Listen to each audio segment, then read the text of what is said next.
conocemos de los salarios de nosotras y nosotros, los chilenos y las chilenas, en una encuesta que se llama Encuesta Suplementaria de Ingresos, que hace el Instituto Nacional de Estadísticas. Tiene todos estos nombres, pero la verdad es que lo que busca es mirar cuánto estamos ganando, cuántos son los sueldos y los salarios.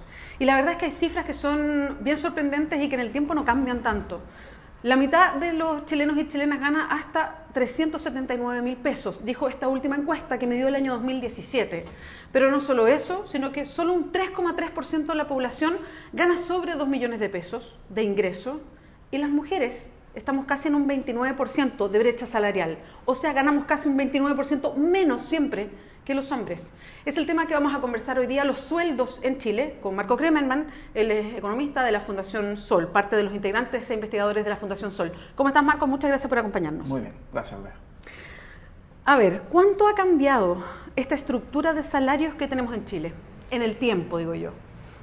Bastante poco, y eso está en plena coherencia con el modelo de desarrollo chileno, que es un modelo que principalmente ha generado mucha riqueza en las últimas 3 décadas, casi 4 décadas, pero se ha basado en pagar bajos salarios y en tener altos niveles de endeudamiento. Ese es el sello del modelo chileno.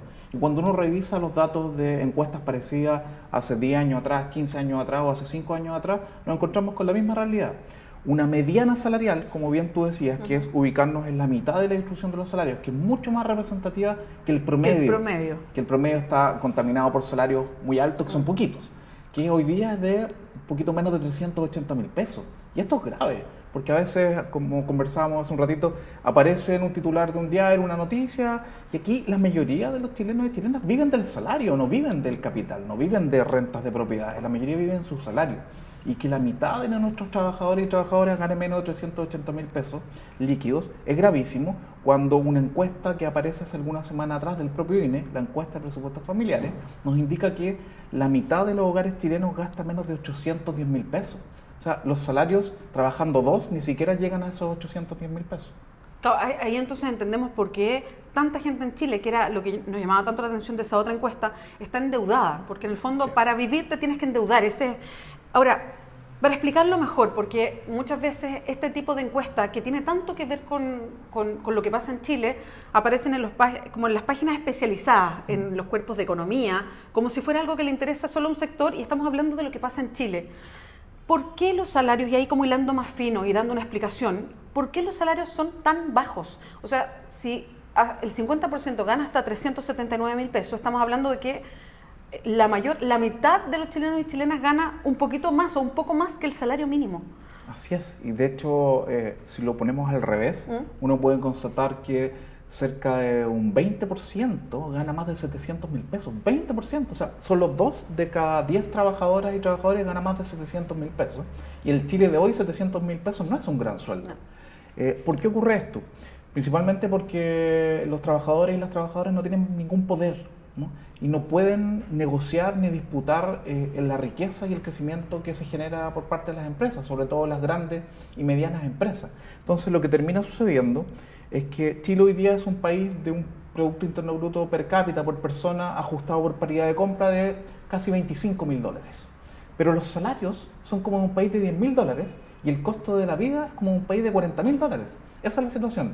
Tenemos precios parecidos a países de ingresos altos de Europa Occidental, de Estados Unidos, de Japón, y tenemos salarios parecidos a Paraguay, que es un país que tiene ni siquiera la mitad de nuestro PIB per cápita. Eso pasa cuando, insisto, cuando los trabajadores no pueden disputar el crecimiento y la riqueza que se genera en un lugar. O sea, tenemos desactivada la negociación colectiva por sector económico, no tenemos un derecho a huelga efectivo, tenemos muy baja sindicalización, tenemos un salario mínimo, que es un piso de referencia muy importante, totalmente desalineado del costo de vida. Hoy día el salario mínimo, que está muy atrasada su discusión y su ajuste, está en 276.000 pesos brutos. La línea de la pobreza para un hogar promedio en Chile de 4 personas está en 422.000 pesos. O sea, la propia métrica que el Estado establece, estamos 150.000 pesos abajo de esa métrica.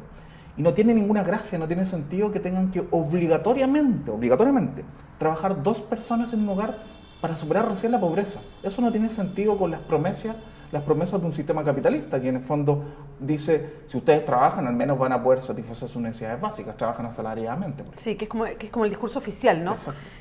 Si uno mira la Fundación Sol, donde Marco Kremerman es investigador, y vamos hacia atrás con esta misma conversación respecto a los salarios, la verdad es que nos encontramos con que esto no ha cambiado dramáticamente en los últimos, no sé, 10 años, dramáticamente no ha cambiado. Entonces, en ese sentido, ¿qué tendría que girar? ¿Qué tendría que cambiar, a lo mejor incluso profundamente en Chile, como para que se fueran equilibrando los salarios? Y lo voy a plantear así. Hoy día, efectivamente, si miramos a Chile y vemos los promedios o vemos las empresas más grandes chilenas, su nivel de ganancia es un nivel extraordinario. De hecho, por eso Chile se ve siempre tan bien en los promedios. Pero el tema es que esa riqueza no se reparte. Si por ahí ese es el problema. Algunos concentran mucho y la mayor parte de los chilenos y chilenas ganan muy poco. ¿Cómo se puede llegar a un mayor equilibrio? En otras palabras, ¿cómo vamos rompiendo estas brechas de desigualdad cuando se han mantenido estables por tanto tiempo? Claro, uno no puede hacer pequeños cambios para resolver un problema estructural. Así no vamos a llegar a ninguna parte. O sea, esto es estructural. Exactamente. Y es estructural porque principalmente esto se da en un espacio de la producción que está totalmente desbalanceado, que históricamente siempre ha estado desbalanceado no solo en Chile, sino en todas partes del mundo, y donde al menos pueden existir ciertos elementos para balancear esas asimetrías. Y uno de los grandes elementos es la negociación colectiva. En Chile es una vergüenza que solo menos del 10% de los trabajadores estén cubiertos por un instrumento colectivo. Ahora, y además, y yo recuerdo por la discusión que había por la reforma laboral, además se ha instalado una desconfianza en general, pero también hay una desconfianza en la propia organización sindical. Sí. De los propios trabajadores y trabajadoras. Así es. A eso voy. Entonces, como que en vez de avanzar hacia un lado, como que vamos, no sé, manteniéndonos en otro. Es que el proyecto político neoliberal que parte de la década, a fines de la década del 70 no es solo una serie de medidas económicas, sino que es un proyecto político-cultural, ¿no? Donde es necesario que todos nosotros pensemos de manera individual.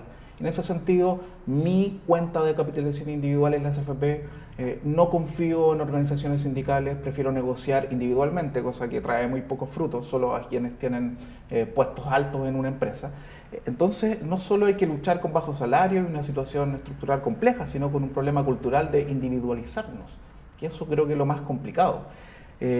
Junto con el espacio de las relaciones laborales que está totalmente desactivado y no permite disputar ese crecimiento, está el salario mínimo, que ya lo conversamos recientemente. Cuando tú tienes un piso tan bajo, en general el resto de los salarios se tienden a parecer al piso. Es lo que en la literatura se conoce como el efecto faro.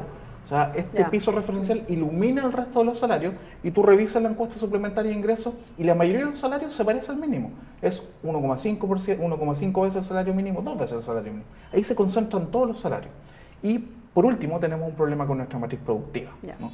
Nuestro sistema tributario, nuestras leyes fomentan un capital que acumula en el corto plazo, que es rentista, que explota recursos naturales, no le interesa generar valor agregado. Entonces así tú tienes una tríada negativa, nociva, donde puedes pagar poco, donde puedes crear empleos inestables y que no requieren tanta calificación de los trabajadores y sigues generando riqueza, ¿no? Te sigue dando un poco la vaca lechera, sigue dando sus frutos y tú puedes seguir haciendo crecer el país. ¿Y cómo? Con la deuda. La deuda que hoy día está tomando a la mayoría de los chilenos y chilenas. Ahora, cuando se buscan explicaciones así formales o tradicionales, que uno los puede encontrar en los medios de comunicación, de esta conversación de por qué los salarios son bajos, generalmente se entregan ciertas explicaciones que no van tanto en la línea de cómo es esta sociedad, cómo armamos este modelo en el que vivimos, sino más bien se habla de que lo que pasa es que los chilenos y chilenas están poco calificados, lo que pasa es que además no somos productivos, o sea, nos damos 40 vueltas y no trabajamos tanto, y se da ese tipo de explicación, que ha calado bien hondo. Yo escucho eso que se repite en conversaciones: no, lo que pasa es que producimos poco, no, lo que pasa es que aquí no hay especialización en los trabajos. ¿Cuánto tiene que ver eso realmente y no esto estructural que estamos hablando? Eso es marginal, porque si tú revisas las discusiones del año 90, 95, 2000, 2005 y así hasta hoy día, siempre se dice que tenemos problemas de escolaridad, que la fuerza de trabajo tiene pocos años de escolaridad, pero los años de escolaridad han ido aumentando permanentemente. Entonces tú puedes tener ese argumento para siempre, ¿no? Entonces si tenías 7 años promedio de escolaridad en la fuerza de trabajo, después 8, 9, 10, ahora tenemos casi 12, después tenemos que esperar a tener 17 como promedio para que suban los salarios. Entonces no es un buen argumento. La productividad del trabajo ha aumentado. ¿no? Ha aumentado permanentemente. Lo que no ha aumentado en línea son los salarios. Y la productividad que está estancada es algo un poquito más técnico, que es la productividad total de factores, que mucho tiene que ver con cómo los dueños de las empresas organizan las empresas y las hacen más eficientes. Pero la productividad del trabajo, vale decir, cuánto los trabajadores producen, ha ido aumentando en las últimas décadas. Entonces ahí también hay un problema importante que hay que desmitificar. Y otro elemento también que es bueno poner sobre la mesa es que hay países que son muy parecidos a nosotros hoy día. Por ejemplo, Croacia, que está de moda por el Mundial. Croacia tiene exactamente el mismo PIB per cápita que Chile, ajustado por paridad de compra. Igual. Pero el salario mínimo, por ejemplo, es casi 50% mayor al chileno. ¿Por qué? ¿No? Es una pregunta que sería interesante hacerla a un ministro de Hacienda. De hecho, hoy día a un ministro de Hacienda actual o a los anteriores, que un periodista, ¿no?, le pregunte, por ejemplo, ministro o ministra, ojalá hubiese una ministra de Hacienda en algún momento. Nunca ha habido, ¿eh? Nunca ha habido. ¿No? ¿Por qué el salario mínimo está en 276.000 pesos? Explíqueme técnicamente por qué es ese valor. Y ahí vamos a darnos cuenta todo de que ese cargo, a veces de técnico, tiene bastante poco, ¿no? Porque no lo va a poder explicar, porque es un valor arbitrario. Políticas, exactamente. Y que en otros países esa decisión está vinculada, por ejemplo, a un costo de vida mínimo. En Chile es absolutamente arbitrario. Y lo último, Marco, y tiene que ver con un tema que además se ha instalado muy fuerte, que tiene que ver con nosotras las mujeres. Nosotros las mujeres en las distintas áreas de desarrollo cultural, política, social, en fin. Lo que marca esta encuesta es que tenemos esta brecha salarial. Ganamos 30%, 29 y algo por ciento menos que los hombres para los mismos tipos de trabajo. Esta es una brecha que se mantiene en el tiempo, tiene variaciones, pero se mantiene y es grande, y esto incide en todo. No solamente en el trabajo, en el momento, en lo que ganamos, sino que además en nuestras futuras pensiones. Aparte que las mujeres trabajamos más, o sea, las que trabajamos fuera de la casa y recibimos una remuneración, ganamos menos que un hombre, pero además trabajamos más dentro de la casa. Sí.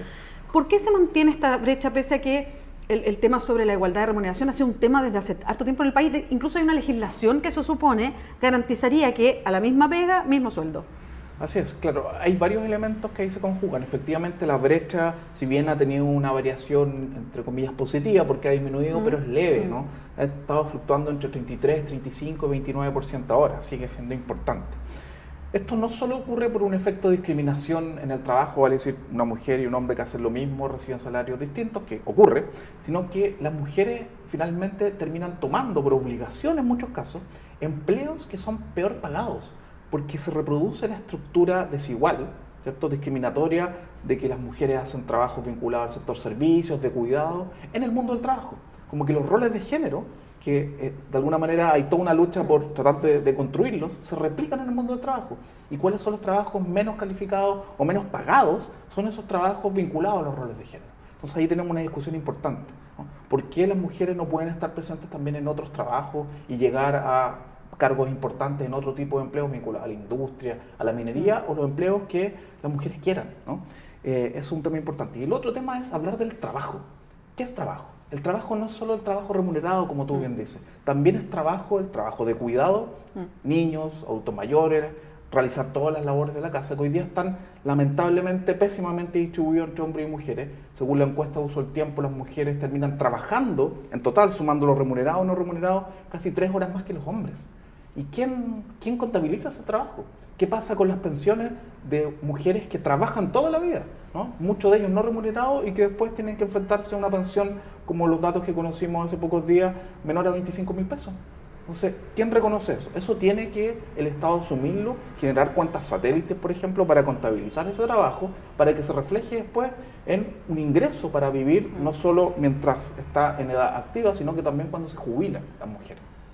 Marco Kremerman, muchas gracias por acompañarnos hoy día. Gracias. Recuerden, www.diarioclever.cl.